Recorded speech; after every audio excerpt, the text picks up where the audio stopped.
गुजरात में मोदी जी ने कह दिया कि आप प्रधानमंत्री की जबान से, मोदी ने कहा कि मुजरा निकल गया। एक वजीर आजम मुजरा बोलेगा अपनी जबान से? मोदी जी आप कैसे इस तरह की जबान इस्तेमाल कर रहे हैं? मुजरा कहते, मुजरा ना हो रहा है, नाच हो रहा है। देश के प्रधानमंत्री हैं आप, 130 करोड़ जनता के प्रधानमंत्री हैं, कुछ तो मर्यादा रखिए।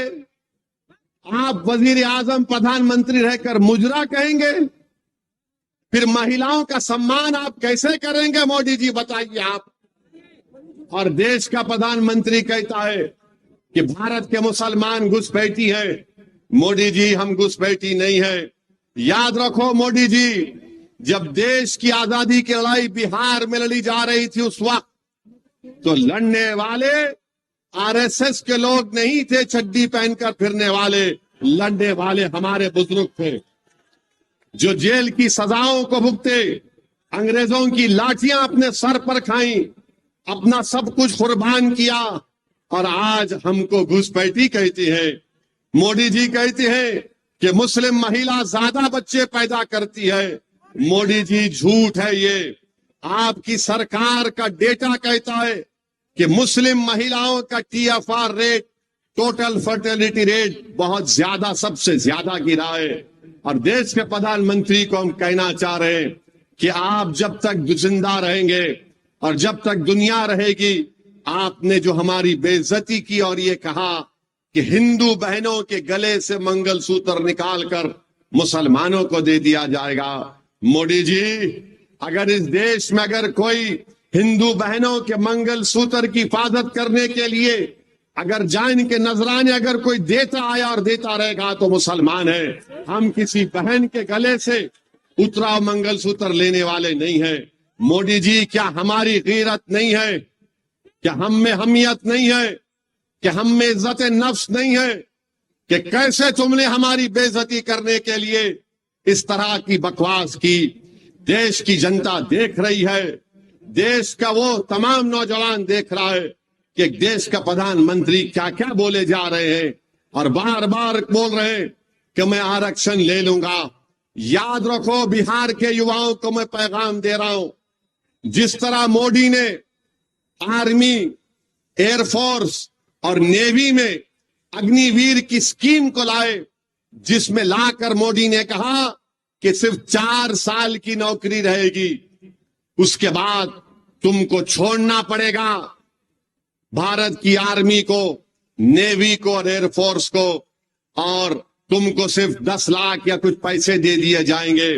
वो नौजवान जो देश की आर्मी और एयरफोर्स में जाना अपने गांव के लिए एक बाइज़ इज्जत और फख्र महसूस करता था, मोदी ने उसको 4 साल कर दिए। सुनो बिहार के नौजवानों, सुनो उत्तर प्रदेश के युवाओं, सुनो भारत के युवाओं, अगर तीसरी मर्तबा मोदी देश का प्रधानमंत्री बनेंगे तो वो CRPF में, BSF में, रेलवे पुलिस में, इन ITBP में, SSSB में, ये वही स्कीम को लागू करेंगे।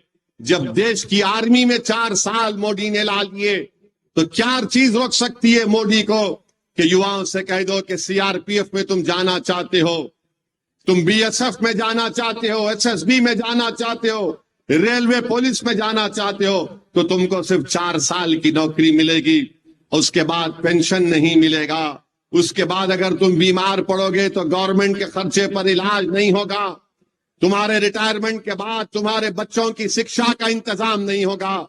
इसीलिए नौजवानों, युवाओं, मैं तुमसे अपील कर रहा हूं कि देख समझ कर अपने वोट का इस्तेमाल करो। अगर तुम बीजेपी का साथ दोगे तो तुम अपनी बर्बादी को दावत दे रहे हो। नौजवानों, अगर दोबारा तीसरी मर्तबा देश का प्रधानमंत्री मोदी बनेगा तो नौजवानों, तुम्हारा मुस्तकबिल खराब हो जाएगा, तुम्हारा कोई मुस्तकबिल नहीं होगा। क्या होगा देश में कि मस्जिद और मंदिर के नाम पर लड़ाया जाए, मस्जिद और मंदिर के नाम पर लड़ाया जाए, और बीजेपी उस पर अपनी रोटी सेकते रहेगी और सत्ता को हासिल करते रहेगी। इस देश में सबसे बड़ा मुद्दा हिंदू मुसलमान नफरत से ज्यादा बेरोजगारी का है, महंगाई का है। बताओ क्या हो रहा है? ना रोजगार है, ना महंगाई कम हो रही है।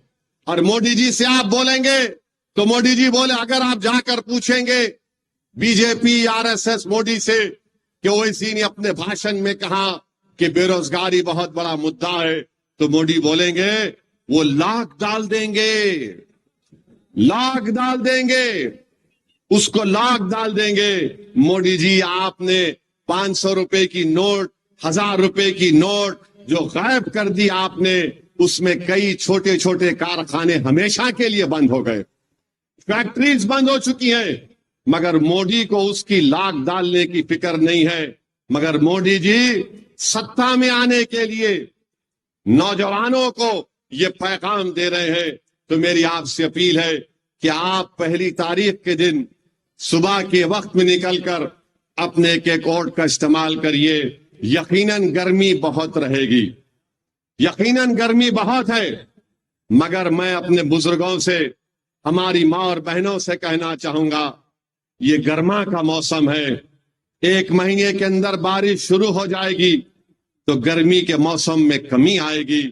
मगर अगर हमारे इस देश में जो गर्मी है वो नफरत की गर्मी कैसे खत्म होगी? बेरोजगारी की गर्मी कैसे खत्म होगी? महंगाई की गर्मी कैसे खत्म होगी? जो हमारे बुजुर्गों की आंख में आंसू है, हमारी माएं परेशान है अपने बच्चे और बेटियों के मुस्तकबिल को सोच सोच कर। तो मैं आपको पैगाम यही देने आया हूं कि इस मौसम की गर्मी को मत देखिए। इस देश की नफरत की गर्मी को खत्म करने के लिए हम आपसे अपील कर रहे हैं कि 1 तारीख के दिन आप काराकाट से और बक्सर से हमारे उम्मीदवारों को कामयाब करिए, पतंग छाप पर बटन दबाइए और इंशाअल्लाह ताला पाटलिपुत्रा से भी, क्या नाम है, जनाब फारूक रजा साहब को भी कामयाब करिए। लालू जी, आपने वीडियो बनाया था ना 26 तारीख को, हम कल जा रहे हैं पाटलिपुत्रा को। और लालू जी याद रखिए, हम आपका कर्जा नहीं रखेंगे बाकी इंशाअल्लाह ताला। बहुत कर्जे आपके हम पर है लालू जी। तेजस्वी, तुम्हारे भी बहुत कर्जे हम पर है। 4 तुमने हमारे विधायक को खरीद लिया, अभी तो कर्जा उतारेंगे तेजस्वी, बहुत दर्द होगा तुमको, बहुत दर्द होगा। तुमने हमारे 4 विधायकों को, उन जमीर बेचने वालों को तुमने खरीद लिया था ना। अब हम तुमको बताएंगे कैसा काम होता है। आपसे हम एक ही अपील कर रहे हैं कि आप किसी की गुलामी मत करिए। आपके इस काराकाट में कालीन बनता है, आप कालीन को बनाइए, बिछाने का काम किसी के लिए हरगिज मत करिए। कालीन बनाओ आप। अल्लाह ने आपके हाथ में फन दिया है। आपको अल्लाह ने हाथ में फन इसलिए नहीं दिया कि तुम गैरों के लिए कालीन बिछाओ, अरे अपनों के लिए कालीन बनाओ, ताकि आने वाले उसका दिन में तुम्हारी औलाद आराम से उस कालीन पर बैठ सके, इज्जत से बैठ सके। मेरी आपसे अपील है कि हमारी बहन प्रियंका के हक में 1 तारीख को, 1 जून को पतंग छाप पर बटन दबाकर उनको अपना नया MP बनाइए। ददन पहलवान को बक्सर से, ये सेक्युलर आदमी है, ये बड़ा अटल आदमी है, जिद्दी आदमी है, ये अपने उसूलों पर कॉम्प्रोमाइज नहीं करने वाला है।